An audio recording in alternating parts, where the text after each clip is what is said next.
Good day everyone, magandang umaga po at magandang araw po. Welcome po sa ating YouTube channel. So what's up mga kapanot? Ito po si Mang Gegoy para sa isa na naman pong unboxing video para sa ating upgrade sa ating Totem Cruiser 27.5. So, ang product po na i-unbox natin ngayon is Mountain Peak headset. Integrated headset po siya para sa mga non-tapered na bikes natin. Two types po nga pala ng mga tube natin, no?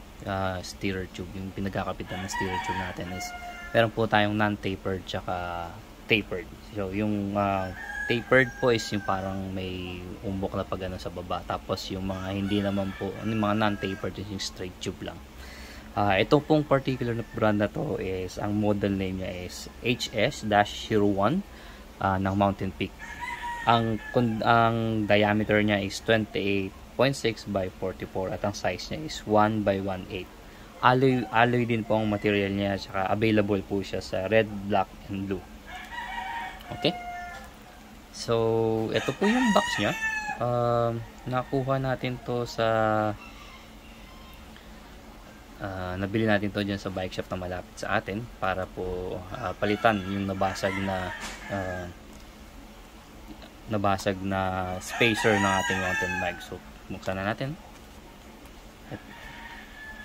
Sa box niya is very simple lang pong design, made in Taiwan, and yan po, nakalagay po yung kanyang model name, HS-01 Blue.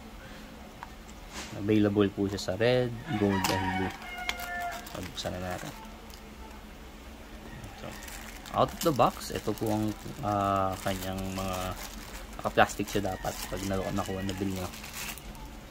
Okay, so ang mga kasama niya sa box is yung pinaka-takip niya, tsaka yung pinaka-kabitan doon sa port.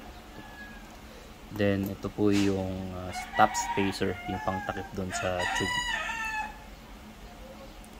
Magandang kulay niya, applicable pala siya sa MTB tsaka sa road bike. Nakalagay naman dito yung diameter. Importante po na titignan natin yung diameter, yung sukat ng ating head tube, para sakto yung size na makukuha natin.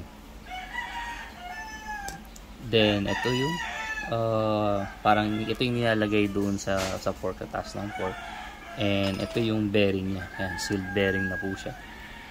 Tatanggal ba? Yun, medyo natatanggal. Yun, hindi ko lang, medyo masigip, pero ito po yung nilalagay sa taas saka sa baba ng head tube.